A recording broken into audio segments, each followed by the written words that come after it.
आप सभी को मेरी ओर से प्रणाम। शिवरात्रि में हम बहुत सरल विधि के साथ महादेव का पूजन कैसे करें, मन में शंका बनी रहती है। तो आज की इस वीडियो के माध्यम से घर में बैठे बैठे आप बहुत सरल विधि के साथ महादेव की पूजा को कर सकते हैं और क्या क्या विधि आपने प्रयोग में लेकर आनी है, बहुत सरलतम भाव से मैं आपको समझाऊंगा। साथ ही साथ किन किन सामग्रियों की आवश्यकता आपको पड़ेगी वह भी आपने बड़ी सावधानी पूर्वक देखना है। तो आइए जुड़ जाइए आज की इस वीडियो के साथ। आप सभी जुड़े हैं, हम पूजन करें और सामग्री पूजन की क्या क्या रहेगी मैं आपको बता रहा हूं। आप मेरे पीछे देख सकते हैं, यह समस्त मंडल रचना है। यहाँ पर चतुर्लिंग तो भद्र है, सामने कलश, पीठस्थ देवता है, नवग्रह देवता है, सत्य मातृका कृत मातृका है, यहाँ पर कुछ ब्रह्मा है, ये सर्व देवी देवता। इतना ना हो सके तो सरलतम अपने सामने आप शिवलिंग को रखिए और शिवलिंग को आपने इस तरह से रखना है कि यहाँ पर मैं केवल आपको दिखाने के लिए कर रहा हूं कि आपका जो ये शिवलिंग का जो जलहारी है ये उत्तर की ओर हो और आप दक्षिण स्थान पर बैठे। इस तरह से आपने पूजन करना चाहिए महादेव का, ठीक है। और महादेव के पूजन के लिए आपने क्या क्या विशेष रखना है, सबसे पहले देखिएगा आपके पास ये बेर जो 11 बेर है, कम से कम 11 बेर होने चाहिए। एक बेलपत्री का फल हो, अर्घ्य हो आपके पास, दूर्वा दल हो आपके पास, आचमन पात्र है तो आप आचमन पात्र का भी प्रयोग कर सकते हैं। दूध चाहिए, दही चाहिए, घी चाहिए, शहद चाहिए, शक्कर चाहिए और साथ ही साथ अक्षत चाहिए आपको। और भगवान महादेव के लिए आपको ये चंदन चाहिए और साथ ही साथ आपको भस्म भी होनी चाहिए। जनेऊ यज्ञोपवीत हो तो बहुत अच्छी बात है। यदि आपके पास लाल पीले वस्त्र हो 1.25 मीटर तो आप उनको भी रख सकते हैं। अब हमने पूजन प्रारंभ करना है। पूजन करने से पूर्व आपके माथे पर त्रिपुंड लगा हो, गले में यदि आपके पास रुद्राक्ष की माला हो जरूर पहनिएगा। आपके पास आचमन पात्र होना चाहिए। सर्वप्रथम आपने अपने हाथों को धो लेना है। संक्षिप्त विधि बता रहा हूं, लंबा यदि मंत्र बोलूंगा तो वीडियो लंबी हो जाएगी, केवल आप समझिएगा। आपने अपने हाथों को प्रक्षाल्य कर लेना चाहिए। उसके उपरांत आपने 3 बार आचमन करना है। उसके उपरांत हाथों को आपने धो लेना चाहिए। आपने अपने आसन को पवित्र करना है और बैठकर आपने आसन में ही पूजा करनी है। आसन में जल छोड़ दीजिएगा। आसन में इस तरह से हाथ लगा के ओम ह्रीं वसुंधरायै नमः, वसुंधरा देवी को प्रणाम करना चाहिए। उसके उपरांत हो सके तो थोड़ा पृथ्वी देवी को आप पुष्पादि अर्पण कर दीजिएगा। उसके उपरांत हो तो आप पीली सरसों है, ये पीली सरसों को आप चारों दिशाओं में इस प्रकार से छिड़क दीजिए। उसके उपरांत आपने शिखा ग्रंथि करनी है, शिखा में हाथ लगा लेना है और पुनः से अपने हाथों को प्रक्षाल्य करने हैं। दीपक को प्रणाम कर दीजिए। श्री दीपनाथ नारायणाय नमः, श्री मंगल दीप देवताभ्यो नमः। इस तरह से दीपक को प्रणाम करने के उपरांत जो आपका पूजन कर्म है वह यहाँ से प्रारंभ होता है। आपने गणेश जी का पूजन कर लेना है। संक्षिप्त विधि से भी कर सकते हैं। गणेश जी को प्रणाम करना, गणेश जी को वंदन करना। उसके बाद उसके उपरांत माताएं हैं जो 16 देवियां, हो सके तो 16 देवियों का नाम लीजिएगा, नहीं तो अपनी कुल देवी को प्रणाम कर दीजिएगा। कुल देवी को प्रणाम करने के उपरांत नवग्रहों को नाम मंत्र से प्रणाम कर देना। नवग्रहों को प्रणाम करने के उपरांत यदि कलश की स्थापना आपने करी है तो कलश को भी आप प्रणाम कर दीजिएगा। संक्षिप्त मंत्र है कलश का, ओम वम वरुणाय नमः। वरुण देवता कलश के रूप में उनको प्रणाम कर दीजिएगा। उसके उपरांत आपने भगवान शिव का पूजन करना है। शिवरात्रि में शिव पूजन आपने किस प्रकार करना है, आपके पास शिवलिंग में अर्पण करने के लिए माला होनी चाहिए।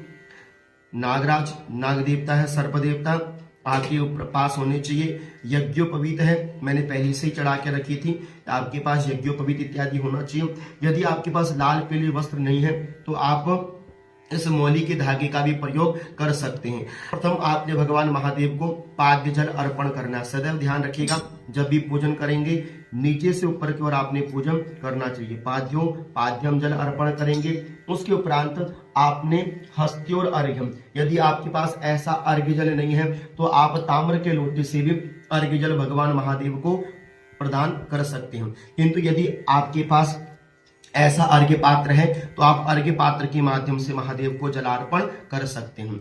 महादेव को पाद्य अर्घ्य जल देने के उपरांत पुनः से शुद्ध जल अर्पण करेंगे। उसके उपरांत अब आपने महादेव को प्रणाम कर लेना है। मंत्र आपने किस प्रकार का प्रयोग लेना है, मंत्र जो मैं आपको दे रहा हूं उसी मंत्र के माध्यम से आप पूजन किए। आप महामृत्युंजय मंत्र का भी प्रयोग कर सकते हैं। यदि महामृत्युंजय मंत्र आपको ना आता हो, ओम नमः शिवाय मंत्र से आप संपूर्ण पूजन कर सकते हैं। इसके अनंतर मैं आपको जो मंत्र दे रहा हूं उस मंत्र का प्रयोग कीजिएगा। ओम नमो भगवते रुद्राय, ओम नमो भगवते रुद्राय, ओम नमो भगवते रुद्राय। तो इस प्रकार से ओम नमो भगवते रुद्राय पाद्यम जलम समर्पयामि, ओम नमो भगवते रुद्राय हस्तोर्घ्यम जलम समर्पयामि, ओम नमो भगवते रुद्राय आचमनीयम जलम समर्पयामि, ओम नमो भगवते रुद्राय दूध, ओम नमो भगवते रुद्राय दुग्धानं समर्पयामि, ओम नमो भगवते रुद्राय आचमनीयम जलम समर्पयामि, ओम नमो भगवते रुद्राय दधि स्नानं समर्पयामि, ओम नमो भगवते रुद्राय आचमनीयम जलम समर्पयामि, ओम नमो भगवते रुद्राय घृत स्नानम, घृत अर्पण करें महादेव को, घृत स्नानम समर्पयामि, ओम नमो भगवते रुद्राय पुनः आचमनीयम जलम समर्पयामि, ओम नमो भगवते रुद्राय मधु, शहद मधु, ओम नमो भगवते रुद्राय मधु स्नानम समर्पयामि, पुनः आचमनीयम जल स्नानम समर्पयामि, ओम नमो भगवते रुद्राय शर्करा, यदि आपके पास शक्कर है तो आप शर्करा स्नान करा दीजिए। शर्करा स्नानम समर्पयामि, ओम नमो भगवते रुद्राय आचमनीयम जल स्नानम समर्पयामि, पंचामृत, ओम नमो भगवते रुद्राय पंचामृत स्नानम समर्पयामि, ओम नमो भगवते रुद्राय आचमनीयम जल स्नानम समर्पयामि। उसके बाद गंधोदक अर्थात कि आपके पास जो ये चंदन है इस चंदन को थोड़ा सा जल में डालकर घोल लेंगे और ये आपका गंधोदक बन गया। ओम नमो भगवते रुद्राय गंधोदक स्नानम समर्पयामि, ओम नमो भगवते रुद्राय फिर आचमनी जल स्नानम समर्पयामि। उसके उपरांत आपने इतना स्नान कराने के उपरांत अब आपने यहाँ से अभिषेक प्रारंभ करना चाहिए। अभिषेक हेतु यदि आपके पास ऐसी श्रृंगी है तो श्रृंगी में आप थोड़ा सा तिलक कर लेंगे और श्रृंगी में तिलक करने के उपरांत आपने भगवान महादेव का अभिषेक करना चाहिए। निरंतर अविरल रूप से शिवलिंगों पर जल धारा पड़ती रहे, ऐसी व्यवस्था आपने करनी चाहिए। यदि आपके पास श्रृंगी उपलब्ध नहीं है, ऐसी अव्यवस्था में आप क्या करेंगे तो श्रृंगी अनुपलब्ध होने पर आप शुद्ध ये आचमन का जल है इसके माध्यम से देखिए किस तरह से बिल्कुल पतली पतली जलधारा दीजिए।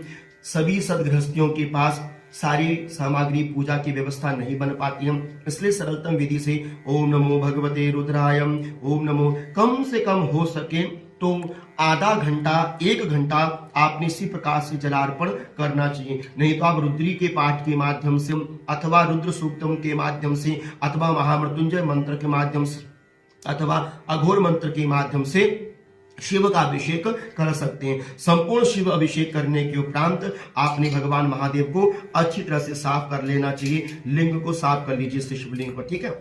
अच्छी तरह से शिवलिंग को आप धो लीजिएगा और शिवलिंग को इस प्रकार से आपने अच्छी तरह से शुद्धोदक जल स्नानम समर्पयामि, ओम नमो भगवते रुद्राय। ये निरंतर आपने इसी प्रकार से जप को करते रहना चाहिए। अच्छी तरह से भगवान महादेव को आप वस्त्र के माध्यम से पहुंच दीजिए। उसके उपरांत अब आपने महादेव का श्रृंगार करना चाहिए। एक नई अगर यदि आपके पास ऐसी थाली हो कांसे की तो आप उस कांसे की थाली में शिवलिंग को ऐसे रख सकते हैं, ठीक है ना। ओम नमो भगवते रुद्राय। अब आपने सर्वप्रथम क्या करना है, महाभिषेक करने के उपरांत ओम नमो भगवते रुद्राय आचमनी का जल, उसके उपरांत अब आपने भगवान महादेव को वस्त्र अर्पण करने चाहिए। यदि आपके पास वस्त्र हैं तो आप भगवान महादेव को इस प्रकार से वस्त्र आदि अर्पण कर सकते हैं। उसके उपरांत यज्ञोपवीतम, यदि आपके पास यज्ञोपवीत है तो आप महादेव को यज्ञोपवीत अवश्य अर्पण करें। यज्ञोपवीत नहीं होती है बाजार की, पीली यज्ञोपवीत मिल जाए बहुत अच्छी बात है। आचमनी का जल लगाकर आपने भगवान महादेव को यज्ञोपवीत अर्पण करनी चाहिए। यज्ञोपवीत के उपरांत पुनः आचमनी जलम अर्पण कर देंगे। ओम नमो भगवते रुद्राय। इस प्रकार से यज्ञोपवीत अर्पण करने के उपरांत आपने महादेव को भस्म लगानी है। याद रखिएगा, सिंदूर का प्रयोग नहीं करना है, केवल आपने भस्म का प्रयोग करना है। तो आप महादेव को ऐसे भस्म लगा दीजिएगा। भस्म लगाने के उपरांत आपने काले तिल जो होते हैं भगवान महादेव के ऊपरी भाग पर अर्पण करने हैं, अथवा साथ ही साथ ये जो आपके पास चावल है अक्षत जैतून कहते हैं जिन्हें, वो भी आप अर्पण कर दीजिएगा। उसके उपरांत पुष्पमाला हो आपके पास, माथे से लगाकर ओम नमो भगवते रुद्राय पुष्पमाल्याम समर्पयामि, धूप दीप जो भी है भगवान को समर्पित करें। उसके उपरांत आपके पास नैवेद्य होना चाहिए। ओम नमो भगवते रुद्राय नैवेद्यम समर्पयामि, नैवेद्यम निवेदयामि, इस प्रकार भी आप कह सकते हो। उसके उपरांत हो तो आप भगवान महादेव को मुखवासार्थी तांबूल ऋतुफलानिम समर्पयामि, तांबूल का भावार्थ होता है पान का पत्ता। यदि पान का पत्ता आपके पास उपलब्ध ना हो तो आप लौंग इलायची अर्पण कर सकते हैं। और लौंग इलायची अर्पण करने के उपरांत, तांबूल फल अर्पण करने के उपरांत आपने भगवान महादेव को कोई भी फल अर्पण करने, 5 फल हो, 5 फल वो अर्पण कर दीजिए। उसके उपरांत आपके पास ये 11 जो बेर है ये जरूर होने चाहिए। ये 11 बेर कम से कम भगवान महादेव को ओम नमो भगवते रुद्राय, ओम नमो भगवते रुद्राय, ओम नमो भगवते रुद्राय, इस प्रकार से बोलते हुए आपने 11 जो बेर है महादेव को अर्पण करना है। जो बिल्व फल है भगवान महादेव को आप अर्पण कीजिएगा। नमस्कार करेंगे, ओम नमो भगवते रुद्राय नमस्कारान समर्पयामि। नमस्कार आदि करने के उपरांत आपने भगवान महादेव को दक्षिणा द्रव्य जो हो सके भगवान महादेव को आप भेंट द्रव्य दक्षिणा अर्पण कर सकते हैं, यथाशक्ति भक्ति श्रद्धा अनुसार से। साथ के साथ आपने क्या करना चाहिए, आपके पास यदि उपलब्ध है 108 बेलपत्री, 108 दुर्वा, तो आपने महादेव को संपूर्ण परिवार का ओम नमो भगवते रुद्राय पूजयामि, ओम नमो भगवते रुद्राय पूजयामि, इस तरह से पूजयामि बोलते हुए आपने दुर्वा होगी अथवा जो बिल्वपत्र हो, जैसी भी व्यवस्था बनती है। हम जिस स्थान पर बैठे यहाँ पर थोड़ा बिल्वपत्र का अभाव रहता है, तो जैसे भी आपके पास बिल्वपत्र है, पीछे की डंठल की गांठ को तोड़कर आपने महादेव को ओम नमः शिवाय अथवा ओम नमो भगवते रुद्राय अधोमुख करके बिल्वपत्र अर्पण करते हैं। तो भगवान महादेव को इस तरह से आपने बिल्वपत्र आदि अर्पण करना चाहिए। भांग धतूरा जो कुछ भी आपके पास यथा उपलब्ध है वह सामग्री आप महादेव को अर्पण करें। हाँ, यहाँ पर इस बात का भी ध्यान रखें, जो वस्तु ना हो आपके पास चढ़ाने के लिए वहां पर कह देंगे मनसा पर कल्पयामी। मान लीजिए आपके पास ऐसे ड्राई फ्रूट नहीं है, पंचमेवा नहीं है, तो कहेंगे पंचमेवा मनसा पंचमेवा मनसा पर कल्पयामी के भाव से अर्पण आपने कर देना है। यदि है तो आप इस प्रकार से अर्पण कर सकते हैं। उसके उपरांत भगवान महादेव को प्रणाम करें, उनके निकट बैठकर ओम नमः शिवाय अथवा ओम नमो भगवते रुद्राय इस मंत्र का जप अवश्य करें। उसके उपरांत रुद्राष्टकम नमामि शमीशाम निर्वाण रूपम, यदि हो सके रुद्राष्टकम का जप करें। उसके उपरांत आपने भगवान महादेव की विशेष आरती करनी चाहिए। आरती में आपके पास इस प्रकार से लंबी पत्तियां हैं, यह लंबी पत्तियां मैंने घी में डुबो के रखी थी तो जम गया है। तो आपने इसी प्रकार से 108 बत्तियों को किसी आटे के दीपक को बनाकर खड़ी करके आपने इन 108 बत्तियों के माध्यम से भगवान महादेव की आरती करनी चाहिए। उसके उपरांत 1.5 प्रदक्षिणा आप करें, भगवान महादेव को प्रणाम करें, नमस्कार करें। पूर्ण पूजन होने के उपरांत आप शिवरात्रि की रात्रि में आप अब विशेष क्या करेंगे, जप करेंगे। तो जप का विधान क्या है, आपके पास इस प्रकार से गौमुखी की माला हो, गौमुखी में आपका रुद्राक्ष हो और आपने ओम नमो भगवते रुद्राय, ओम नमो भगवते रुद्राय जितना हो सके उतना मंत्र आप जपें। पुनः प्रातः कालीन जब वेला प्रारंभ होती है उस समय इसी प्रकार से ठीक आपने पुनः से पूजन करना है, भगवान महादेव का श्रृंगार करना है, महादेव को प्रणाम करना है, परिवार की सकुशलता को आपने भगवान महादेव से आशीर्वाद के रूप में प्राप्त करना है। तो मैं आशा करता हूं ये छोटी सी जो विधि है वो मैंने आपको समझाने का प्रयास किया।